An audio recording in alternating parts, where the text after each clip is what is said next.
Well, welcome back. Glad to have you with us again this week as we continue in the Smith and Helway's Formation series. We're following along this month about the story of Ruth and Christie. This week we're in the second chapter, and our title is Boaz's Kindness. And well, first of all, Christie, it's great having you back. It was very lonely without you last week, and I did my best, but it's always more fun to have you, so welcome back.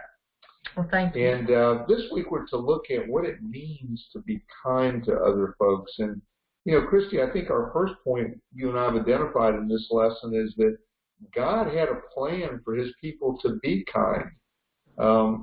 He actually had a law about it, right?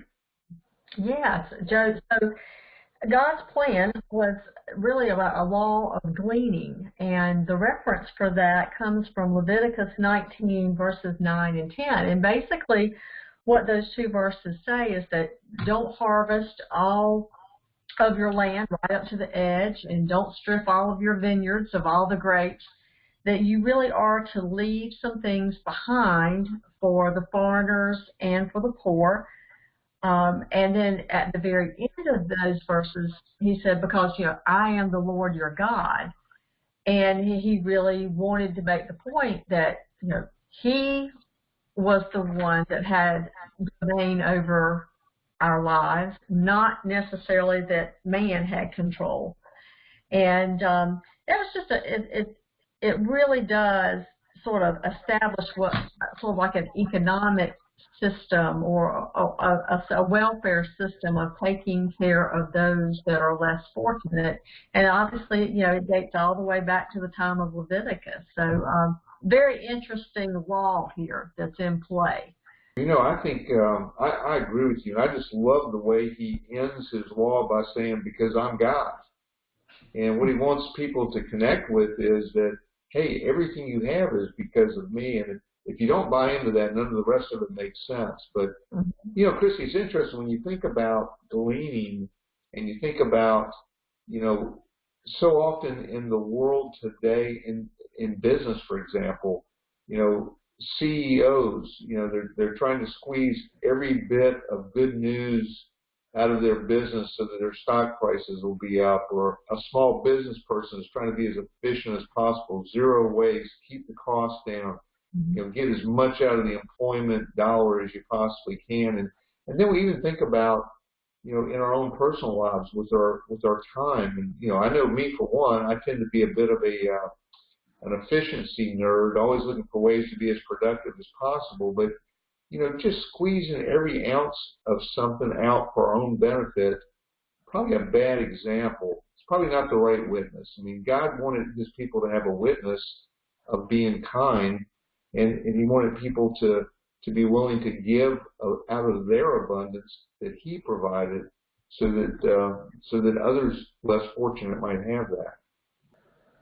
I agree. And we see in this story, Joe, that Boaz does exactly sort of what you're describing here, in that he takes kindness to a different level. He's obviously a rich landowner, a farmer. He's doing really well. He has an abundance.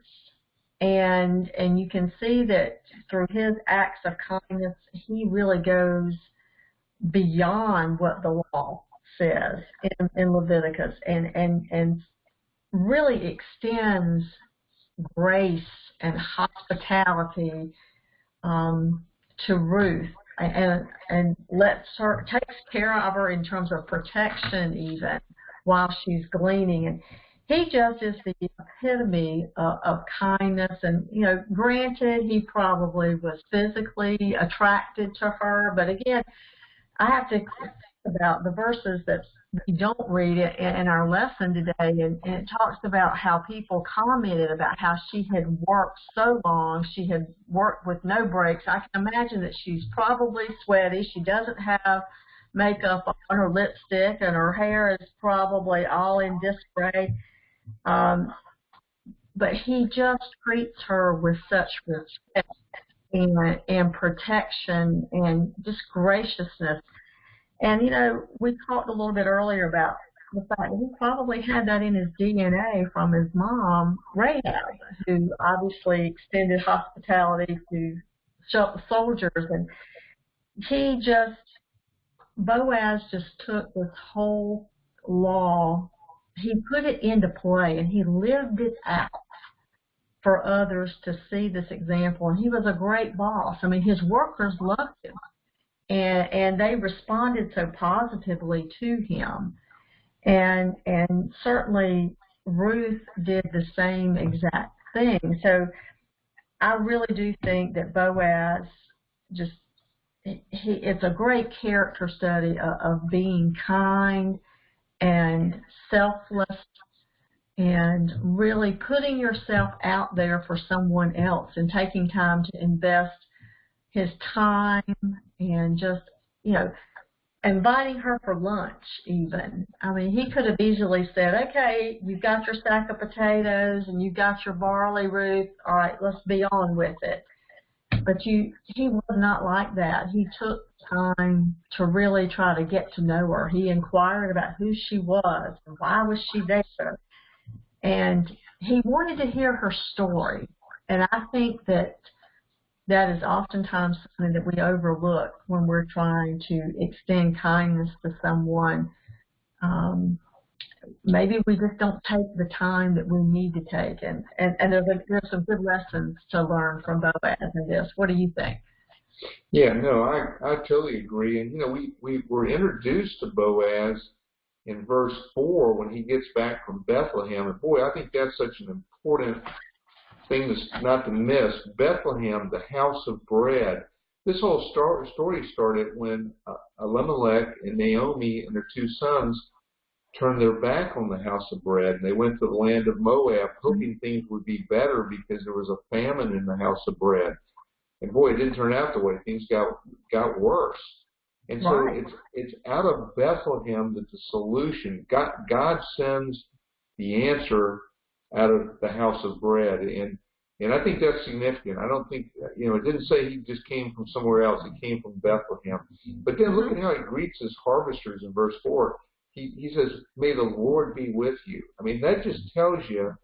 I mean, how many people walk into the office in the morning, bosses, and say to all their employees, "May the Lord be with you." We probably greet people with, "Hey, how was your weekend?" or "What's up?" or all the. But hey, he comes in, "Hey, may the Lord be with you." He's wanting God's blessings, and he was one who was very blessed. And the workers say back to him, "May the Lord bless you." How many of us want to bless our boss, right? Well, maybe not every day, but so yeah, I think you're right. He is a living, breathing example of what the law of gleaning, what God's law of kindness look like. And I don't want us to miss that he was able to do this because he saw the abundance of blessings on him. He didn't think scarcity.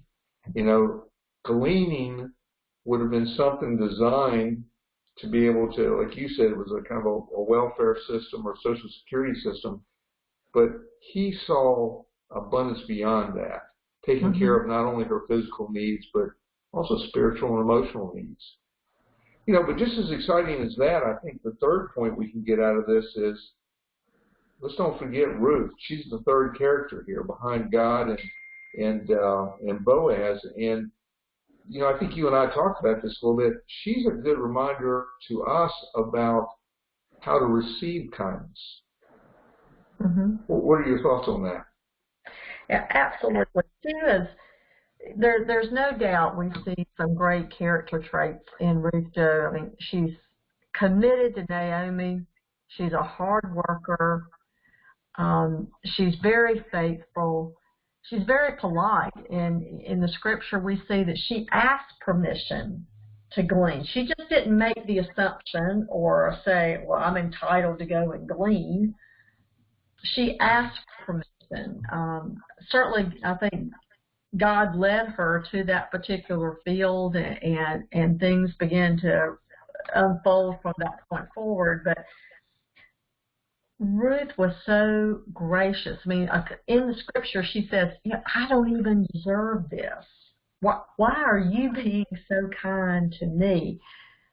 But she does not push away or just blow it off like, okay, well, he's doing this because he has to, because it's the law or whatever. She accepts everything so graciously and humbly, and she had every reason to be bitter. She had fallen on some really hard times, and just think about how it would be for two women to travel the way that they did, and just to be able to survive. I mean, they were truly in survival mode. She had to be tired and just worn out and just absolutely spent. And she still had this wonderful dialogue with Boaz, and just seemed to enjoy being a part of his team, and being in his presence and being in the presence of his workers. And she was so gracious, and she made it easy for someone to be kind to her. And I think one of the things that struck me in this passage this week is that how easy do I make it, or how easy do we make it for others to be kind to us? And it makes me really stop and give pause to that. How about you? Well, I would agree with everything you said, and I guess the one thing looking at, you said there may have been a romantic overtone, and that may be the difference between the two of us in terms of reading this, but I think there was. I'm just messing with you. I think there was probably a romantic, although I believe that Boaz probably was closer to Naomi's age than he was to Ruth, but that probably didn't matter. But I'm just thinking about when he inquired about her in the field, and he asked his men, he said, "Who is that? Who is that young woman?"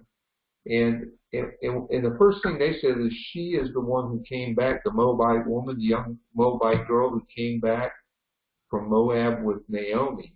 Mm-hmm. Her witness, her testimony, who she had been in her walk, I believe influenced Boaz to want to show her kindness. Mm-hmm. And so I think it's a good reminder to us that when we're having a messy life, she was having a messy life. I mean, mm-hmm. The mother-in-law was having a real messy life when we consider everything we learned last week about their situation. But despite all that, she was living out the type of witness or testimony that God blesses. And mm-hmm. So she put herself in position through the way she approached life. She put herself in position for God to reach out. And I think that's important for us just to remember, because we all have times when our life is messy, but, mm-hmm. Be careful of our witness and how we live that out. For her, she knew she needed to take care of herself, and she needed to take care of her mother-in-law, mm-hmm. and she didn't spend a lot of time having a pity party. And I think that made it easy for her to receive kindness. Mm-hmm. Well, for me, Christie, takeaways this week, probably the biggest one, and you touched on it, which is the idea that when we are showing kindness to people, we need to be careful not to do it in a shallow way. Mm-hmm. And I'm not saying there's anything wrong with giving a financial contribution, but sometimes we substitute that for real acts of kindness. We want to be kind to people, but we want to do it at a distance, because if we do it too closely, we're going to be too involved.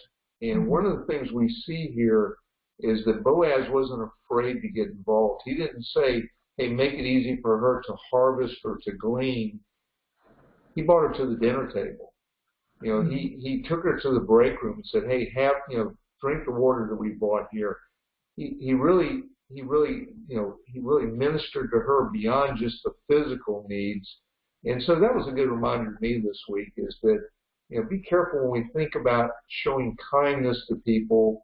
Be careful not just to do it in a way that's easy for us to do it, but really to give of ourselves, because I think God blesses that when we're truly kind in that manner. So anyway, that was the law the gleaning would certainly allow you to do what's required, but Boaz took it to the next level, and that was the challenge to me, is to take kindness to the next level and let God bless me and that. And so that was my challenge. How about you?